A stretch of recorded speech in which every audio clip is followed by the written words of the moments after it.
Leah Remini is getting a divorce, and Oh No Nora is bringing up the pressure Scientology puts on second, third generation children to be past lifers.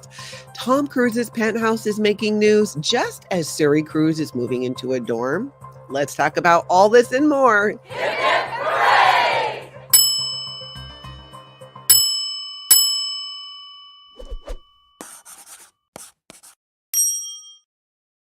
Hey, everybody. It's Aloha Friday. So happy Aloha Friday. Thank you, everybody, for being here. And hello to everybody who's catching this on the replay. I'm Natalie, and this is Scientology Life After a Cult. Thank you, everybody, for being here in the live chat. Hello to the members. Thank you again for your support. And of course, the moderators who are going to help us along today. So if you have a question or comment, maybe put question or comment before it. If it's a comment that you'd like me to potentially read, and then we can try and keep track of many of those as we can. Can't always do them all, but it does help when you put question in front of there if you have a question. And I feel like there's going to be a lot because we're going to talk about the topics I just mentioned, but I have thoughts. I have feelings about it. I have a lot of thoughts and feelings today, so maybe you guys do too. Hello, did I see Kelly Copter go flying by? Aloha, Kelly Copter. Thank you for being here, girl. All right, let's get into it here. First, let's go to San Francisco, where the leader of Scientology San Francisco is, as you know, Aaron Cairo, who also runs Braille Skateboarding. They're here on YouTube. There's been a lot of hubbub about him lately, and we're not really going to get into that. We're just going to take a look at something interesting that was happening in front of the San Francisco org when Club Brain Fog was out there, and it's very curious. And we're going to talk about it. But first, let's take a look at what in the world was going on. I said, what is it? Some kind of getting your steps in? They walked around the building like 7 or 8 times. Notice that clipboard in his hand, the pen, the worksheets. Well, they are Scientology worksheets. It's what it's called. But watch this. Is this some kind of like beginner walk or something? When are you going to start doing like arm exercises too? Just want to know. And they went round the building and round the building like 7 or so times. Well, they are doing Scientology auditing, or counseling, as Scientology likes to call it, to legitimize themselves in the field of mental health. But we know that's complete and utter BS. James Still, not exactly prisoner exercise, but similar. Couple of things happening here. Number one, that kid did not look happy. And I don't think it's because Club Brain Fog was there. Second thing, walking around the building like that and you're doing let's just say from the perspective of an ex-Scientologist, if you're doing a Scientology auditing procedure or where you have to walk around and sometimes you have to have the person look at things and you note down their reactions, whatever it is, I do not know exactly what process in Scientology they were doing. But why would you do it right where somebody was live streaming and protesting Scientology right outside the building? Why would you not walk around another block? I could see the first time and you didn't know she was there and you're like, whoops. And then, oh, you know what? Let's walk around another block. It perplexes me because in Scientology, the auditor, the person delivering the processing, the mind control, is supposed to be responsible for the environment and creating an environment where the person receiving the procedure can focus, and taking them out lapping when there's somebody live streaming and talking crap about Scientology just seems really odd to me. It does. I don't get it. You tell me. Is Farrell Cheryl here? What are we thinking about this? Phil Jones says an auditor allowing an interruption of an auditing session is a huge fail on the auditor. Probably will be sent for correction. Exactly. That's what I'm saying, Phil. Isn't it weird? I think if you're an ex-Scientologist, you look at this very differently. This is not just a guy walking around a building. They're doing a Scientology process, and this auditor is letting it be interrupted. What in the world of out ethics is that? Somebody needs to go to cramming. You need some correction. This is just L. Ron Hubbard ChatGPT would not approve of this, and I think would have something to say about it. That's all I'm saying. It's just, I don't know what's happening there, but it shouldn't be happening like that because it shouldn't be happening at all. Okay, now let's go over where are we going now? Let's go to New York, you guys. We haven't been in New York in a hot minute, I feel like. And Reggie was out there.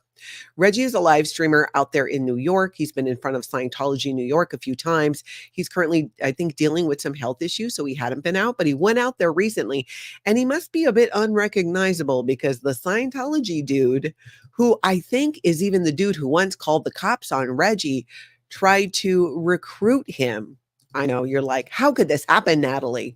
Well, let's take a look. I wasn't trying to cause any harm. No problem. I don't know why he got so angry. I'm not entirely sure either. I'll talk to you later about it, but hey, you can take a look at that QR code and yeah, do some review yourself. Yeah. Thank You know, he's encouraging him, go look at the QR code at this, and you can go to Scientology Harlem as well. You know, where you live, you can probably look at. There's the where you live question. Where do you live? What do you suggest? There's also a Harlem building as well. There is? Yeah. 125th Street? Here's what's interesting to me about this, you guys. This is what stands out to me about this here. He's saying the Scientology staff member is trying to send him to Scientology Harlem. Okay. So one, why wouldn't you just have him come in there and now? Not that he would. Is he just trying to get rid of him and get him out from being in front of the New York org and sending him to Harlem? The other thing is he said Scientology Harlem. Scientologists say Church of Scientology, the Church of Scientology. We have another church. We have another church in Harlem. What's up with that? I just thought, again, it was a little odd. I feel like it is a lot of squirrel tack going on, the alteration of Scientology. And you might be thinking, Natalie, why do you even care? I only care because it is another, what would you call it? It is another indicator. Scientology would call it a bad indicator for those of us who would like to see an end to Scientology and their harmful practices like disconnection and other things. This is an indicator of the slow crumble and death of Scientology, you might say, when they start doing, you know, when there's that even further alteration from what L. Ron Hubbard said to do and this new way of doing it, David Miscavige style. What they have left are older Scientologists who've been around for a long time. They really don't have that many new people coming in, hardly really any. And the old timers are very much down with L. Ron Hubbard. L. Ron Hubbard is their homeboy. L. Ron Hubbard is their friend. So for them to continue to do things that really violate L. Ron Hubbard's policies and procedures in Scientology, more people are going to get upset about that. They are, just like the fundraising that they're not supposed to be doing per L. Ron Hubbard, but they are doing it anyways.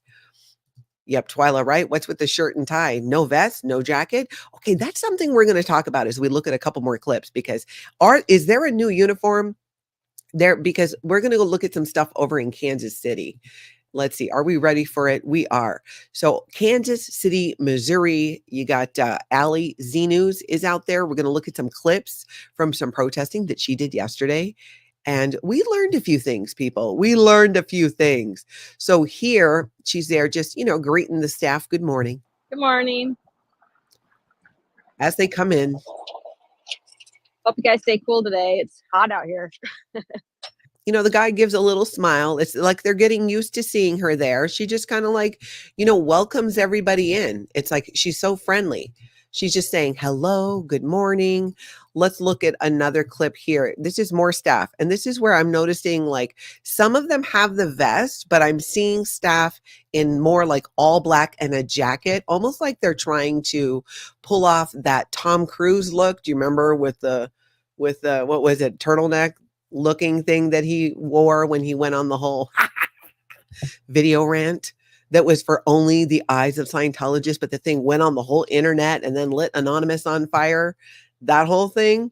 It almost seems like they're doing that because we saw this too. Where was it? It was Other Chad. So Chicago.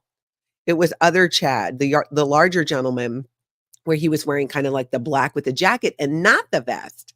So it's a little thing, people, but it's piqued my curiosity. I'm like, what in the world is happening here? So let's take a look at this. Walking on up, seeing the chalk. Good morning.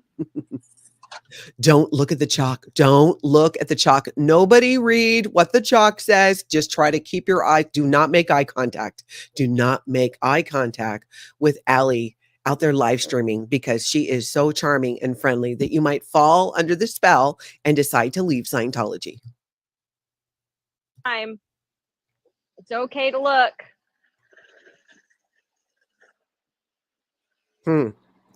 Here's the other thing, you guys. This is the Midwest. I think even the staff are just a little bit friendlier. A few of them smile because she is just so pleasant. This is Midwest protesting in full force, right? It's like a hello, how are you doing? Good morning. But there, and it is making an impact, you guys. We are going to talk about that in just a minute. I'm going to show you something where what Allie and others are doing out there is making an impact on Scientology. Mock says, I'd be mad to not get into my church because of protesters if I had to fork over money for confront and shatter. True, right? But they're, no one's blocking the door or stopping them from going inside. They can still go on and get in there. Edwin, this is funny. She's like the Walmart greeter for the outside world. Yeah. And nobody's greeting them in there. Nobody's being like, hey, good morning. How was your morning? You got any big plans this weekend? Labor Day weekend coming up. What are you doing? I mean, it's just not part of the equation. You should be doing Scientology all the time. Okay, so Putigaru says in LA, the recruiters have been wearing black pants and a t-shirt when Street and Chris's see them. Yes, they are shaking it up because that vest, it just it's so obvious. It's so obvious when you see that vest with the gold or the silver, it's Scientology. You know that it's cult members. So Allie's out there, doing her thing, greeting them, right? And we're seeing these kind of like these different uniforms. Good morning. Here again. Good morning. That lady just snuck in. I didn't recognize her. I don't know where she came from. She just snuck right in there. But see, black jacket. That definitely is not a uniform shirt. If that guy is staff, maybe he's not staff, but they're wearing these jackets now. And people, it is still 80s. It's still hot out. Is this a thing where they're switching to some kind of winter look? I don't know. If they are, I think it's too soon for it because it's not even Labor Day. I mean, I know we're almost right there, but I just feel like, I don't know. It's not making sense to me. And then a whole group of staff members come up. I just love this. Good morning. Your doubts are valid. There's a whole community out. That's right. Your doubts are valid. There's a whole community out here. Now, here's what's interesting. This guy has the vest and his jacket looks different. This vest has the piping on it. Now, I don't know if they're going to have to change their shoes, though I like them. I do not think it is on uniform, but maybe that is what is in the bag. But this lady here, she's got the vest going on. She's rocking that vest look here. The young gentleman there, I wonder how old that kid is with the backpack. He looks quite young, quite young. And then there's, probably an older time Scientologist. I remember seeing him when I was in Kansas City, protesting with Allie and auditing Scientology. And you can see Mike from Auditing Scientology out there. This guy is just a curmudgeon. He just never seems happy. He just epitomizes. He is a physical representation of how I think most Scientologists feel on the inside. The pressure, the stress, all of those things. Shauna says, I hope they never have to go outside. Turtlenecks in 90 plus degrees. Yeah, that's what I'm saying. It's weird. Phil Jones says they wear black because it suits their mood. I know. That's what I'm thinking. Or are they trying to do some kind of like Tom Cruise thing? I don't know. Okay, so here's the thing. Not like all these staff, right? There weren't even that many of them. But then there's like 2 public that show up. Maybe there were 3, generous, we could say 4. But along comes these guys. We were taught that in primary school. Did I just read that? I don't know if I just read that. Nice. This guy's like outright giving out, Allie a little smile there. Funny, side note, I have those shoes. Those are those cloud slippers. They're very comfortable with socks. What this tells me is this guy might be going in for an auditing session. You got the telltale signs, super comfortable shoes, loose clothing.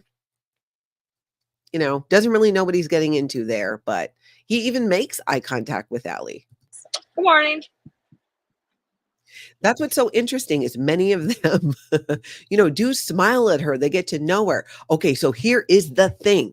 When I was there with Allie, XENEWS, she went around the side of the building into the alleyway, and we saw and shared with all of you that there were cigarette butts everywhere, all over. In fact, Allie went through and circled them with chalk and wrote a quote from The Way to Happiness about safeguarding and improving your environment, which is Scientology speak for clean your crap up, and pointed to all the cigarette butts because they just sat there and they were like that for a long time. Guess what? You guys are not going to believe it. You're not going to believe it. In fact, we should wake up OSA for this because they deserve some props. Okay, David Miscavige, wake up your people. Good morning, Office of Special Affairs, staff and crew. This is your leader, David Miscavige. Well done on picking up the cigarette butts because look at this, you guys. Look at this. Let's look at it together. Oh yeah, no, they've definitely cleaned them up. Look at that, guys. Hey, look. They cleaned up all the cigarette butts that were right here in this alleyway and underneath this area. Since earlier this morning or since? Oh, since last time we were here. I shaved them with a Way to Happiness quote or title about keeping your environment clean. Yeah. And I circled all the cigarette butts all the way down. So well done, Office of Special Affairs, because you probably at some point put in a report, maybe not saying how it was seen, because you don't like to point out to the Scientologists that people are out there live streaming, even the staff member, even though they all know. It's kind of like you're just looking around and everybody's wondering like who's in charge of this, who is supposed to do something, and nobody's really doing anything because there's nothing to do. People have a First Amendment right to be out there live streaming on a public street. And I mean, let's be real. These guys are like being friendly and they're doing a public service. So what happened here, Office of Special Affairs, who are Sea Org members? Allie, XENEWS, put ethics in on you. Put in your ethics. Yeah, she did. Even quoted L. Ron Hubbard to you from The Way to Happiness and pointed out your outpoint and your mess there. And you cleaned it up. So I'm going to give you props for that. So let's all give a little golf clap for Scientology Kansas City cleaning up their alley. Yep. Little golf clap. Office of Special Affairs made something happen that was actually good. So that is a good thing. It is. And well done, Allie, for being out there pointing it out to them. They needed to clean it. It was just a mess. It was so much of a mess. But it was fun. Yeah, that's right, Phil. Allie is now their ethics officer. She is there to put ethics in. And for those that don't know, the Sea Organization, part of their motto is that they are the most ethical group on the planet, and they are there to put ethics in on the planet. Got to put ethics in. So they're so obsessed with putting ethics in. It really is. It's just next level. And here's Allie calling them out on this in a very kind way. And then they actually did something about it. So I think that's good. Let's see here. Okay. Let's go over now and talk about Oh No Nora's video. Oh No Nora was talking about how the pressure on Scientology children to be past lifers. So let's take a look at this and we're going to discuss it because this is actually a really good topic.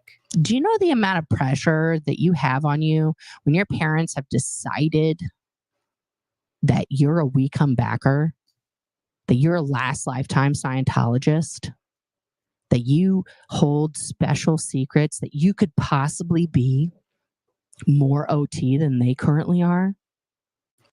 Fact. This is a fact, people. Let's talk a little bit about it. And anybody who's an ex-Scientologist, if you want to jump in, if you experience this at all, if you were like, second, third generation Scientologist, and even for some of the younger first, we heard a story not that long ago. I think it was Leo Perez shared his story on growing up in Scientology, where he was recruited right off the street at the Hollywood Testing Center, and shortly after recruited into the Sea Organization. And part of what got him recruited and into it is them convincing him that he had been a Sea Org member in a past life. So when it comes to Scientology and their kids, not all Scientologists, not all Scientology parents do this. I want to make that clear. But some of them, the one that are more zealots about it, and Scientology themselves are always like looking, winking, keeping an eye out on children who might show signs of operating Thetan abilities or recalling past life auditing and all of those things. You are very steered towards that. You really are. And that really messes with people. Can you imagine being a child and being evaluated for? And here's the thing, in Scientology, you're not supposed to evaluate for people, meaning you're not supposed to say, hey, I think you're a past life clear. Hey, I think, in the past life, we were lovers. No, you're not even supposed to be doing that per L. Ron Hubbard, but they do it all the time. It is so a thing. It's one of those things that's kind of wink, wink. I'd wink, but I've been told never to wink in public. And you guys know why, because I did it a couple times. So this whole idea of putting this idea into the heads of children or young people growing up in Scientology also gives them this kind of importance, right? These are people you trust, these adults in your life. And if they are insinuating or putting forth that you could have done Scientology in a past life, you might be further up the bridge to total freedom than them. And let's be real, it's going to save some money. And I speak from experience as someone who growing up in Scientology came forward at one point as a past life clear that I had done Scientology in a previous lifetime and attested to the state of clear, where I realized that I am no longer creating my own reactive mind, that I was doing it and I'm not going to do it anymore. It can really mess with your head as a young person. So check out that video with Nora, because she really does get into it. Link down below to all of the articles and videos that I'm going to be talking about, so you guys can go check them out as well. All right, so we're going to get to the whole Leah Remini divorce news, so hold tight here. First, let's take a look at Declare Dave Love Suppressive Sherry sharing some thoughts on Scientology's slow death, which is, I do believe, what we're seeing and how things could look will there really be a world where there's no Scientology? Has been collapsing, and we hope that eventually that it will, at least as a corporate entity, at least as a human trafficking organization, as a criminal racketeering organization, as an abusive organization, as a crimes covering up, that it will eventually fail. Now, Hubbard as a religion, Scientology as a faith, if you will, may never go away. I think there is truth to this. Hubbard's words will be forever enshrined in titanium in these super secret vaults, that when Armageddon or End of the World or... Yep, they can go be found and opened up, even though nobody knows how to open the vaults. Because if the caretakers are no longer there, if the place is wiped out, how do you get in the vault to get the materials? I don't know. That will be Scientology and the zombies' job to figure out. I just don't know. I just do not know. But he makes a good point in that Scientology as a belief system, right, may never go away. There's still going to be some degree. There are people who left Scientology but still consider themselves Scientologists, in that they practice Scientology outside of the corrupt organization. Their belief is more that Scientology has been altered, and it has. My personal belief is Scientology was BS from day one. And I got there over time. Not everybody feels that way. I think the majority of people who leave Scientology, you kind of leave in steps, right? It's almost like getting out of a bad relationship. There's a lot of questions. And if there's abuse or intimidation, you maybe think, or gaslighting, I don't know, maybe I'm wrong about this. Maybe I'm crazy. Maybe that didn't really happen. Maybe I didn't really see that. Nope, I should go back. It's Scientology is really good at that. So people still leave Scientology, but might still be practicing it. And my whole thing is the abusive practices of Scientology, like enforced disconnection, to name one, which is a big one that probably affects more people than almost anything else in Scientology in general, because it's so prevalent. I mean, my gosh, if they just knocked off that one thing, it would help them tremendously. It really would. It really would. Robert, I'm laughing at your comment. Oh yeah, I just realized I was watching a live Morning My Polynesian Queen. Oh, I love that. That's cute. Thank you. I love that. I've been called a lot of things, but that is not one of them. But I am going to add it to my LinkedIn. I think I need to. Polynesian Queen. I'm going with it. I'm going with it. Let's see. Oh, Mad Marsha, there will probably always be people reading Dianetics. I almost read it thinking it meant something before I even knew about the cult of Scientology. Yeah, exactly. I think to some degree there will be something like that, but I think that we're making strides in the amount of awareness that's being shared today with social media, YouTube, and the biggest thing, in my opinion, the biggest game changer, because people have been blowing the whistle and sharing stories of abuse, sharing factual experiences in the Sea Org and what happened, and yet still they are. But the big difference today is there are so many more of you never in Scientology, all in on bringing down this cult, and that is a game changer. You guys are amplifying these stories, these voices, these truths, and getting it out there. And we're starting to see it in other areas, even outside of this community. We see other YouTube creators, which I'll share a lot of that on my channel too, where they're talking about it. And I love it. I love it so much. Okay, something else I love. Perth Scientology Audit sat down and did a video with Windy City Thetan Watch from Chicago. I don't know about you guys. One of my favorite things is seeing creators come together in this community and collaborating and doing things together. It makes me so happy. I love seeing it. I always learn new things when I watch these collaborations as well. So Windy City Thetan Watch sat down with T, Perth Scientology Audit, to talk about an upcoming trip he has going to South Africa and what that's going to look like. I will be over there near the end of the year. I'll spend some time in Pretoria and Joburg. Those are two places where there's a high number of orgs in the area. And then I'll be on the southern coast, closer to Cape Town at some point in that trip as well. It'll be very unlikely. Oh, go ahead. Will you get up to Durban? Is there still an org in Durban? Yeah, there is one in Durban. Yeah. Now, one thing that people have a misnomer that, oh, isn't South Africa such a cute little nation? It's just as big as the United States. It's just as big as Australia. So this is exciting. He's going to be traveling there. We're going to actually get a look from a live streamer's perspective of Scientology there in South Africa. And if you guys don't know, Windy City Thetan Watch is in Chicago. He does a lot of live streaming and protesting out there. And Perth Scientology Audit is, of course, in Australia. So be sure to check both of them out.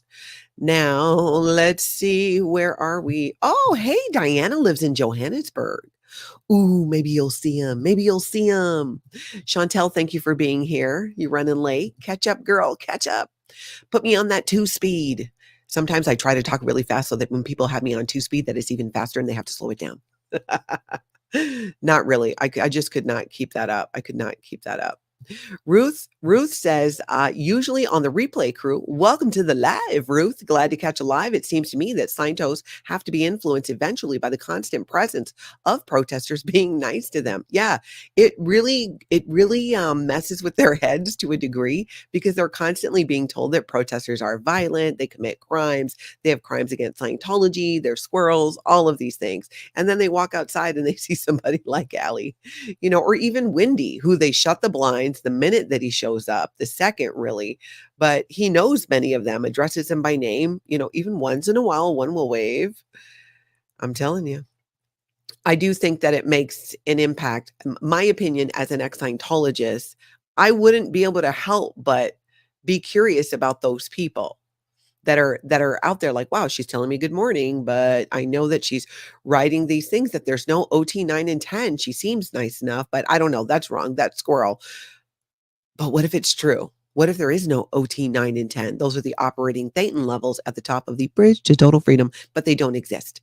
It's the carrot that Scientology puts out going, help us expand Scientology and we're going to grow it. And then all of you few people who've done operating Thetan level 8 will be able to move on and do more. It is nothing but a carrot. And if it does come out, that means David Miscavige made it up. And to be honest, I kind of want to see it. I want to see it. He should come up with it.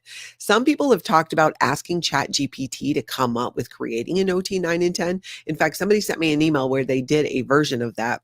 And this whole, we highlighted yesterday a video with Scientologeek and Fluffer Squirrel UK using ChatGPT, creating a bot that could think and respond like L. Ron Hubbard, because so much of all of the red volumes, the technical bulletins, the administrative policies of Scientology has been uploaded so that it can think with all of it. I think it's fascinating. I don't totally understand the process. So I've asked Scientologeek to join me on the channel, and we're working on some dates and times to do that so that they can explain to us kind of like how this works. Maybe all of you, I mean, I use ChatGPT. I love ChatGPT. Sometimes I feel like ChatGPT is my best friend. I just ask it all kinds of questions of things that I'm curious about. How are waves created? It's like, I mean, just things that I never really, I don't know, maybe it's because I've been doing more pondering lately. I've been trying to carve out some quiet time. And when I'm not engaged in something, I have all kinds of thoughts and questions and curiosities. So I really just have chats with ChatGPT. Well, I drink tea and look out the window at the trees and just contemplate life. It's kind of funny, actually. Ooh, Mad Marsha, you got to use it. It's so I've been using it even more times than Google. It's good for a lot of things, especially random questions. I just shout them out too. Well, Alexa's not ChatGPT, right? That's different. And I noticed that she's not as informed as ChatGPT because I got to get on my phone and use my app sometimes. Yep, Mama Opal, you love it. You use it all the time. Yes. Hey, Rika, good to see you here. Yes, Scientology is awesome. And I'm looking forward to getting that all worked out so we can learn more about it and how it works and use it. And maybe there's a way to help even Scientologists find their way. Because Scientology is doing the same type of thing behind the scenes to try and influence the outcome of what ChatGPT has to say about Scientology. So I would like to understand more how it works. You know what I'm saying? Rem Arts, I have that relationship with Alexa. She's so funny and a bit salty. I know she gets pissed off at me all the time because I call her by the wrong name. I call her Siri, which I have to whisper because, that girl's listening all the time and just pops on and starts talking. I am with you on that. Okay, so let's see. Let's now go look at something that Sarah Silverman, comedian, actress, said about Scientology on Instagram, which was kind of interesting. Scientology, right? Because because it's a batshit crazy religion, but it's no more batshit crazy than every single religion. Scientology is weird because it's new. It feels weird in our ear holes to hear people worshiping a guy named Ron. We know Rons in our life. It is funny. She goes on for a little bit. I disagree what she said, that it's not any more batshit than other religions. It's not about so much the beliefs in Scientology. If you want to believe in the, Xenu, the galactic overlord who handled overpopulation in the universe by gathering up a ton of people / aliens. This is the interesting thing. Phil Jones, if you're still here, can you chime in on this? Why does L. Ron Hubbard always refer to them as people? I don't recall hearing him describe those beings as aliens. You know what I'm saying? Any of my other ex-Scientology friends too? Hey, Amber, you might know. I remember listening to lectures and all that, and he refers to them as beings on other planets, but not as aliens. And I was kind of curious about, why? Is it a way to kind of just hey, they're people too, they're just different, which honestly, I think it's true. To them, we would be aliens. So who is really the alien? It's just interesting to me. Okay, did you guys see Rowan Atkinson? What's his name? Atkinson, yes. But you guys know him more as Mr. Bean.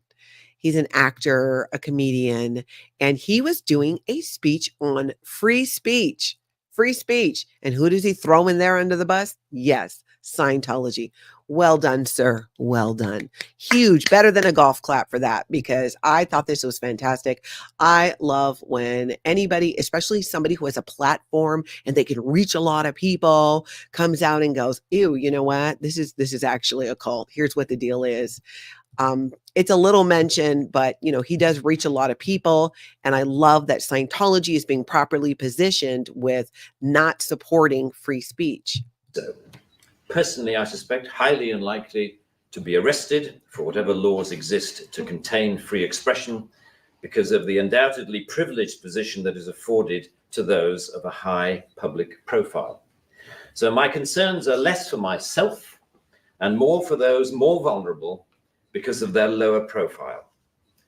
Like the man arrested in Oxford for calling a police horse gay, or the teenager arrested for calling the Church of Scientology a cult.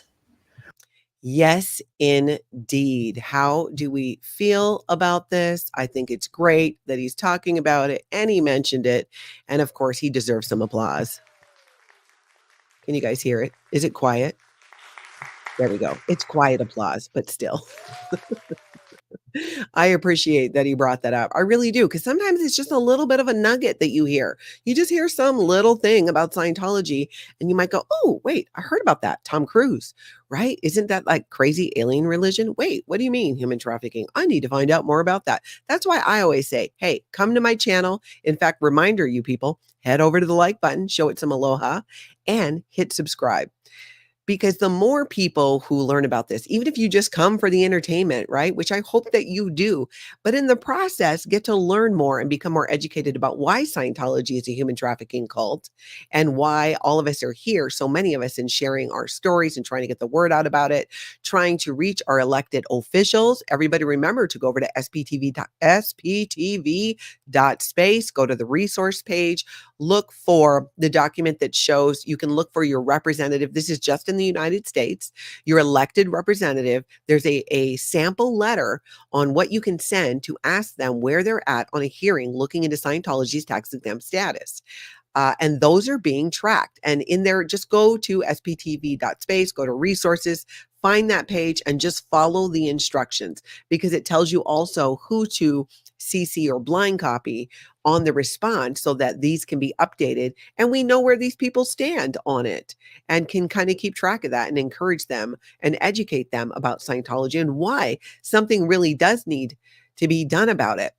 And the more, the better. So if you look and go, oh, look, they already got a positive response. But if that person, you're in their district, reach out anyways, because it's all about the numbers. It's all about the numbers. So please, please do that. Hey, Liz Gale, I saw you go zooming by out of the corner of my eye. Welcome.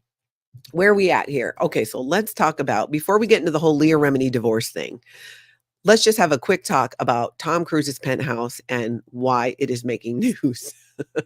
As you guys may already know, I know when I was protesting in Clearwater, I went by and saw Tom Cruise's Penthouse. I mean, I didn't get a tour or anything like that because apparently they're not down with that. And the building's very secure and locked. So Tom Cruise's Penthouse is in Clearwater, right a stone's throw from Scientology. And he also owns properties in Colorado, California, Florida, and England. So this is talking about Tom Cruise's house is inside the action star's real estate portfolio. So it talks about all, like here, his ranch in Colorado. I thought he was selling it though. Maybe he still has it. I don't know. His Beverly Hills rental, the Hollywood Hills compound that he had, his West Sussex estate. You got to have that West Sussex estate, which, by the way, right down the road from Scientology there in England, his Beverly Hills mansion, the Florida penthouse. Now, do you guys see this building here in the background? Can you see it? That is Flag. Flag is here. Miracles and dreams do not come true. It is more like nightmares and open your wallet and your money gonna all be gone. That's what's happening there. Here is Tom Cruise's penthouse, and he owns the 3 floors. One of them, I believe, belonged to his sister, and the other one, I don't know who lives there, probably staff or something. But here's the thing I got curious about that. Okay, number one, here's this article about all his real estate and stuff, all while Suri Cruise is moving into a dorm for college. So I'm like, I don't know, maybe it's a coincidence. We're actually going to look at that too. But here's this article about all the property and real estate that he owns. But you can see, I thought this was a great photo to show you guys because I've showed you from the ground level, but you can see how close Tom Cruise's penthouse is here and Scientology is right there. Now, who lives in there? I don't know. If somebody knows, I know his sister does, tell me in the chat, because we do know that Sea Org members do work for Tom Cruise for no money. I don't see Sea Org members being moved in there, but you never know. You never know when it comes to Tom Cruise. I just feel like you don't know. We don't know. Amber, where do you think Tom Cruise's mom and sisters live? Well, one sister I think lives there. I don't know where his mom or the other sister live though. I do not. If somebody knows, throw it in the chat, or if you're catching this on the replay, tell us in the comments. Liz Gale says this is probably an article to make his properties for sale seem more desirable. I think you're right. I think you're right, Liz. Although I don't think the Clearwater one is for sale. I thought Colorado at some point, but I'm not sure. I don't know if Tom Cruise has had the greatest experiences or memories in Colorado, because think about it, right? Wasn't the Colorado Telluride estate where Nazanin, who is a now ex-Scientologist who was recruited and groomed to be, and literally had her hair done and everything to be Tom Cruise's girlfriend?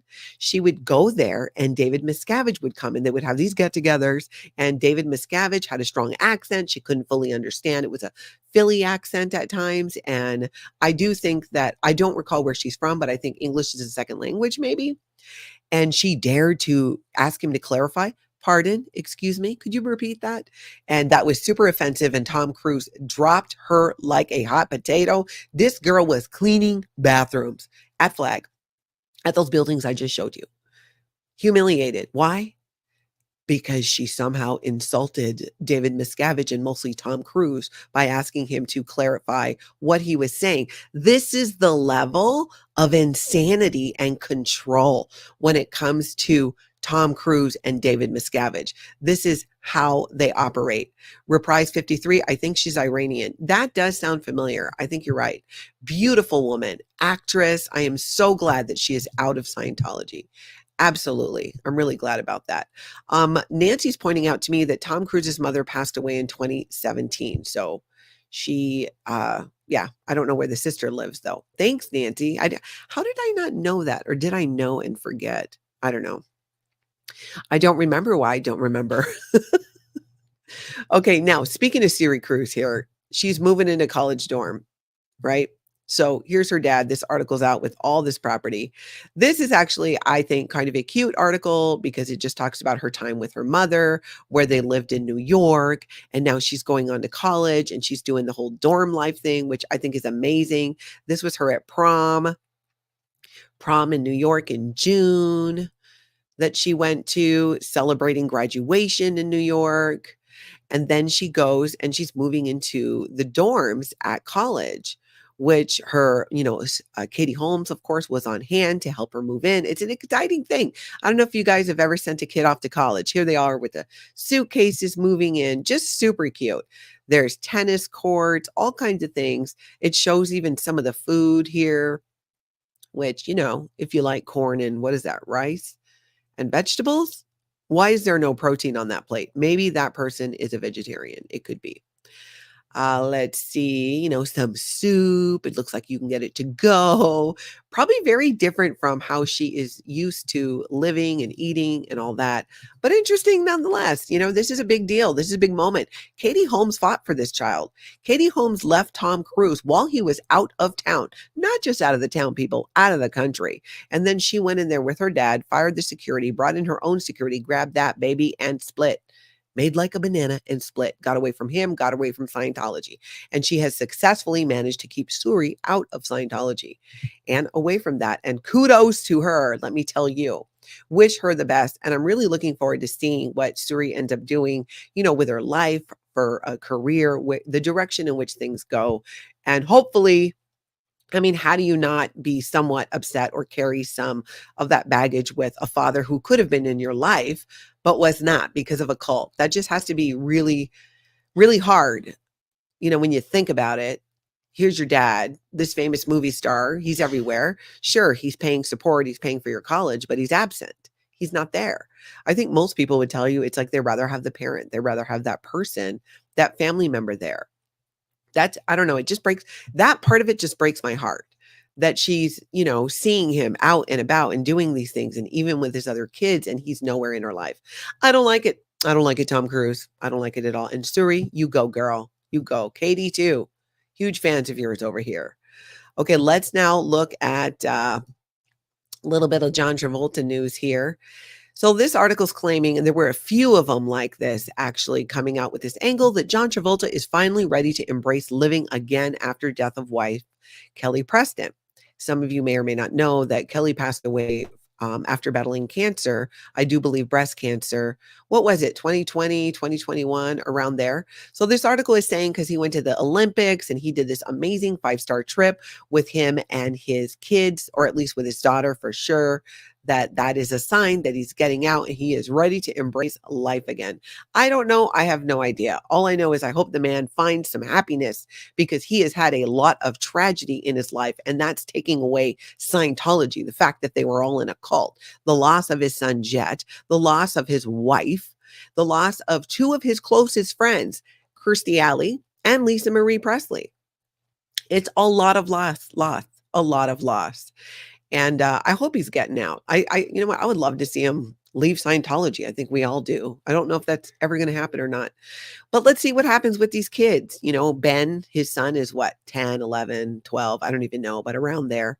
And the daughter is, what is she, a teenager?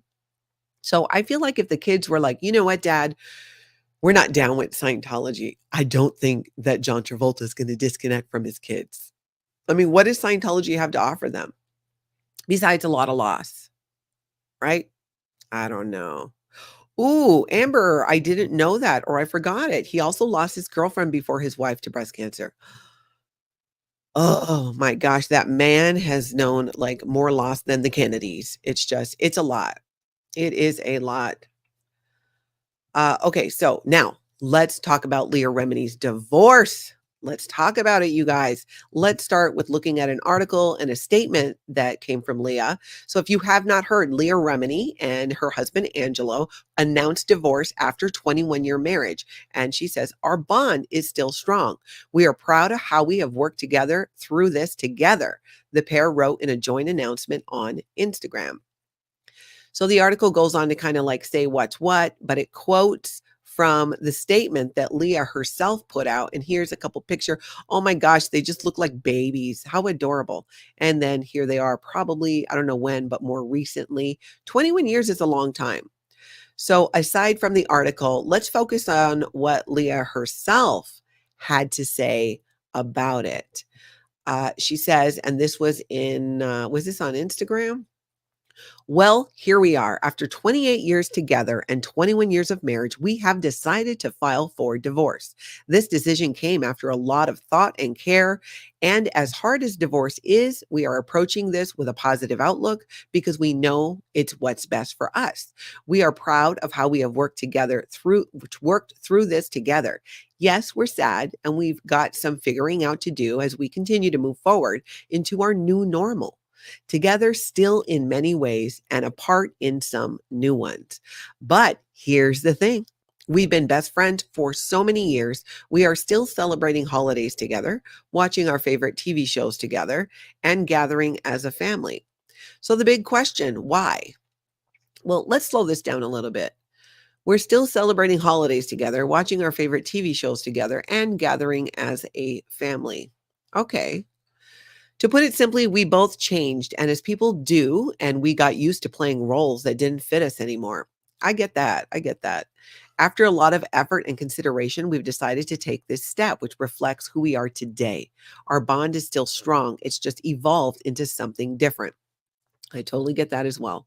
We think a marriage that lasts this long and created so many beautiful memories, especially raising our incredible daughter, is something to celebrate.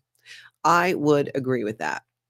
From our perspective, this marriage was a huge success. And now we're looking forward to creating even more cherished moments, just in a different way.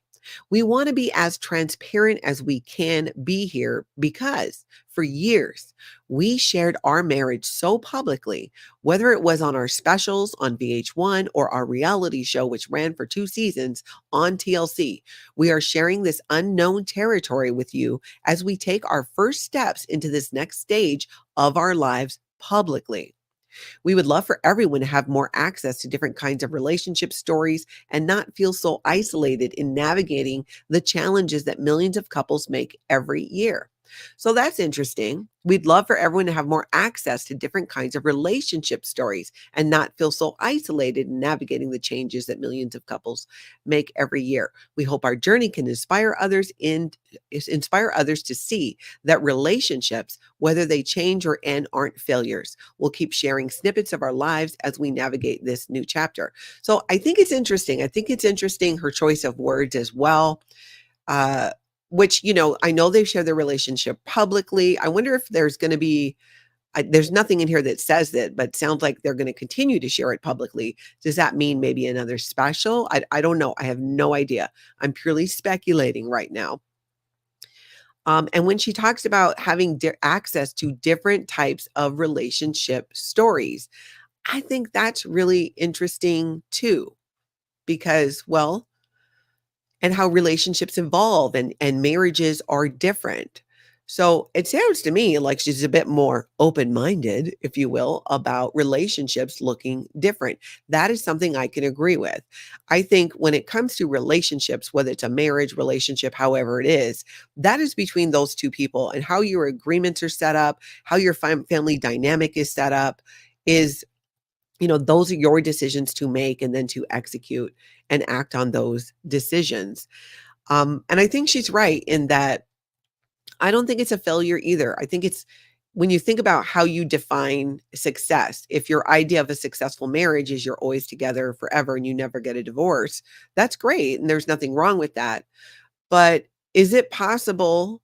I think it is. My point of view is I think relationships have a season sometimes. And especially when you go through very big life changes. That happened to me in my marriage.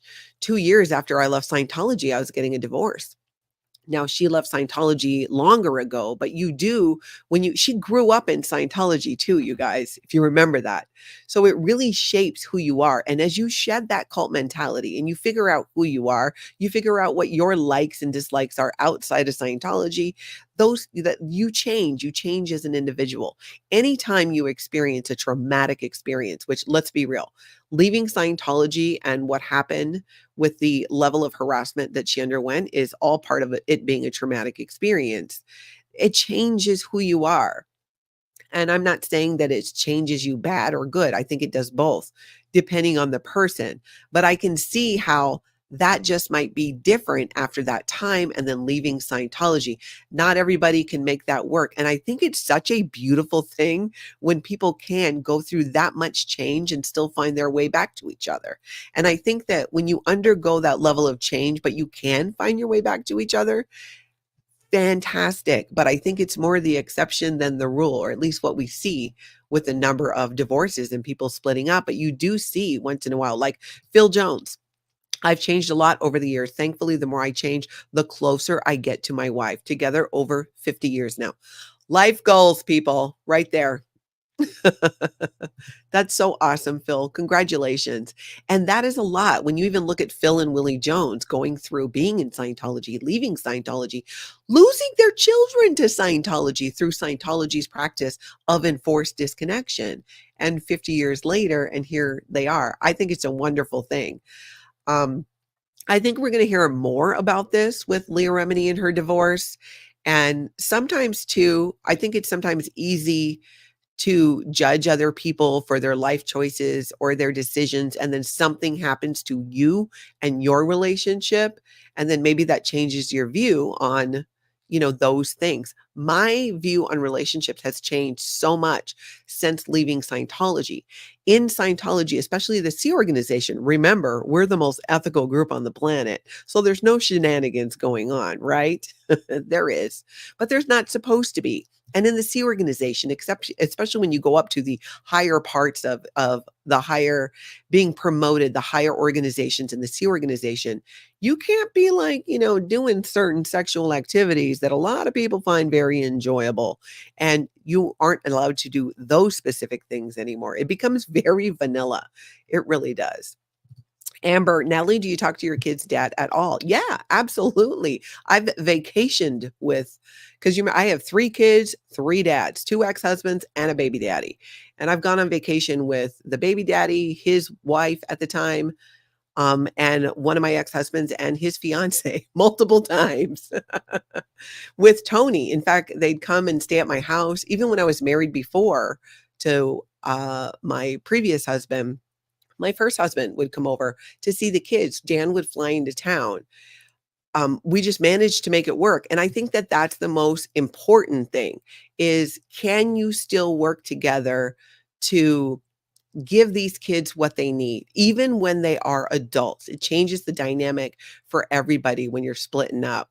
So I think that when you can get that to work, like it's not, to me, it's a success. Like I'm not over here giving a ton of relationship advice because again, 2 divorces and a baby daddy, but I have seen through my experience and what I've learned from those experiences that acceptance of somebody and loving them where they're at and loving them in a way that's unconditional, it's without strings, is really what that is about. And that can be difficult for people even when they leave Scientology, because there's still a lot of judgment put on you or rules that existed in Scientology that don't exist outside of it. But sometimes some people have a hard time letting go of those ideas, and it puts a strain on the relationship. Not that that's what's happening with them. I don't know. I'm not in their house. I'm not in their bedroom. They're not telling me what's going on. But I think getting to know more about, I hope they actually share, because I'm curious. I'll admit it. I'm curious. I want to know what's going on. Cooler by the Lake, the fair gaming and subsequent lawsuit may be a contributing factor. It could be, because it is stressful. It puts a lot of stress on a relationship. Shauna B says, congratulations to everyone who's made marriage work for a long time. That takes work and dedication. It absolutely does. And I'm amazed when people are able to do that and still be genuinely happy. I don't believe in staying together for the sake of staying together. If 2 people are not happy, can't find a way through that. But when they can and work through those hard times, I think it's a beautiful thing. Now, James Still, on the other hand, I am 50 years unmarried this year. Congratulations, James. So I think it's interesting. I don't know. Tell me this. For me, I'm real curious about this divorce. I want to hear a ton more about it, and I hope she shares about it. Tell me in the chat, 1, if you feel the same, or 2, if you think this should remain a private matter. So 1, if you would love to hear more about it, and hope that Leah Remini shares more about what that looks like, right? Because again, they have a child who I think is in college now, but I think it's really interesting when couples can work together, even if they're not still married. And I think that could be beneficial. I mean, I don't know. I think there's a show in there, but who knows what they're going to do. Okay. So far we look a little split. Some of you definitely, you don't care. Aubrey, not really sure, but leaning towards 1. Okay. Keep those responses coming.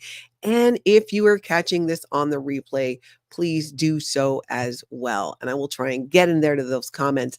And after the show, I like to go through and catch up on the chat because it moves so fast while we're doing this. And we jump to so many topics. I don't always get to see everything.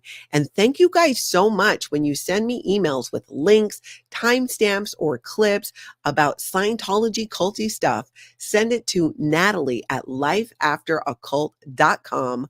I would absolutely appreciate that. Ooh, Soy, this is a good point. I wouldn't marry someone I thought wouldn't co-parent with me after a breakup. I think that's actually really wise.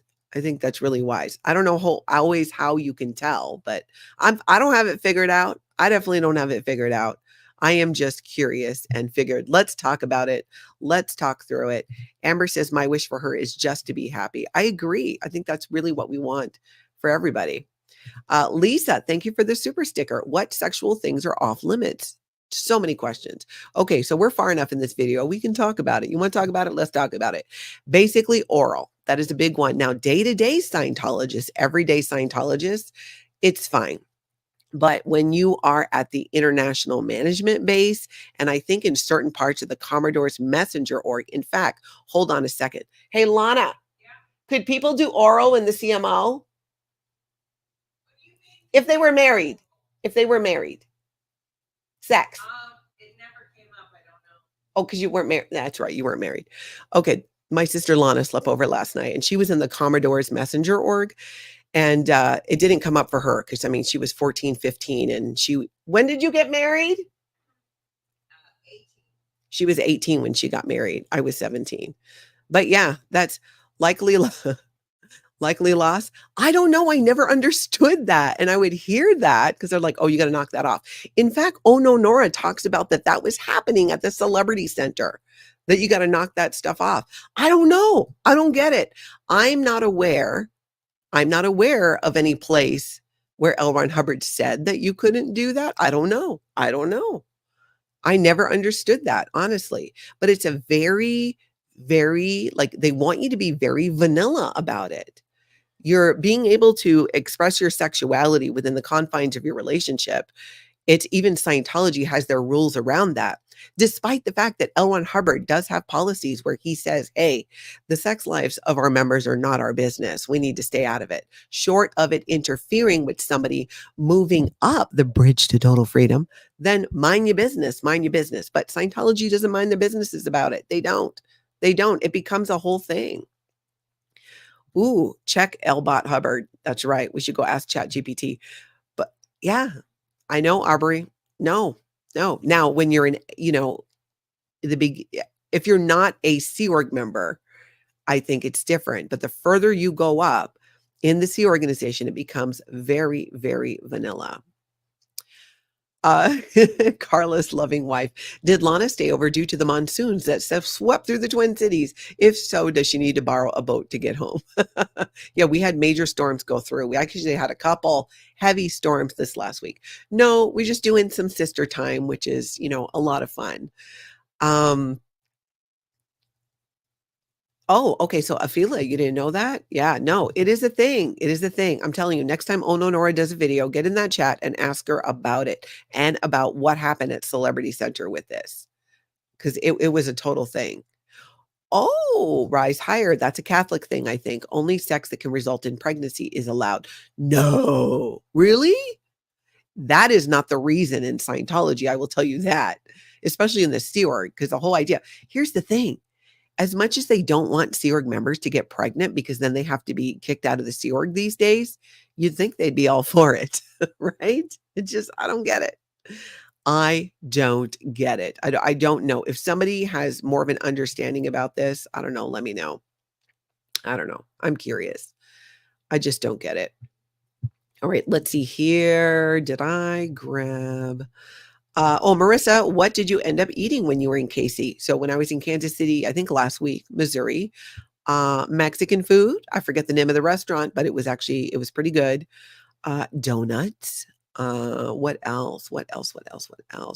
Oh, and I had a fabulous home cooked meal. In fact, it was the first real full home cooked meal that I'd had in a long time, and it was really good. Let's see here. Panda Unicorn. Not that I expect someone who leaves to automatically go public. They don't or shouldn't have to, but if they choose to, I hope someone from OSA who listened to a stream every morning. Oh, that would listen to it? You mean if somebody goes public after they left Scientology? Yeah. Not as common. Definitely more people leave Scientology and don't go public because it's a lot. It is a lot to process, even to be able to understand it yourself and work out the dynamic with your family and figuring out who you are. Going public and doing an interview and being on YouTube is not for everybody. And it's everybody at their own pace, at their own speed about it. I left Scientology, immediately went public because I felt I needed to get Scientology to back off from my family because they were trying to get my daughter, Shelby, who was of legal age at that point, to move out with and join another Scientology staff member. And I was like, no, you want to play like that? We can play because I know exactly what to do to get you to back off. And I did. And they did. They tried other harassment, but I'm kind of desensitized to it where I don't even think it's who am I? They're not trying to do stuff with me. They don't care. Let's see. Amber says, you're correct. He never says aliens. It's always beings. I never even heard of Xeno until I was out. Okay. So that was my question earlier about L. Ron Hubbard never saying the word aliens. He refers to other life in outer space that we might say are aliens as beings. And I do believe he talks about like that we've all had these experiences in space as beings on other planets. So that would make sense. I guess that he would say it like that. Let's see. Phil says, maybe with Miscavige, it's something that never came up. Sorry, bad pun. Phil Jones, one, that's hilarious. And it's hilarious that you said it, which makes it even funnier. Oh my goodness. That's true. Yep. Irrelevant Panda, you know. Yep. Nora has talked about it a lot. The whole vanilla thing, especially in the Sea organization. I feel so bad for them because they just don't know what they're missing. That is one thing I am very thankful to Tony for, because that was my first relationship outside of Scientology. And I had a sexual bucket list. And let me tell you, we pretty much checked off everything except just a couple of things that right now, I don't think I have the back strength or knees to do it. But anyways, yes, that's right. Does it matter to you? Phil killing it. Absolutely. Absolutely. Okay, before we get too far off topic here, I'm going to wrap it up. But you guys, please hit that like button, hit subscribe, set your notification bell to all so you hopefully get a notification when I go live, because I think I would definitely like to see all of you again and hope that you join me. In the meantime, everybody, you know the drill. I hope you all get out and have an amazing cult-free day.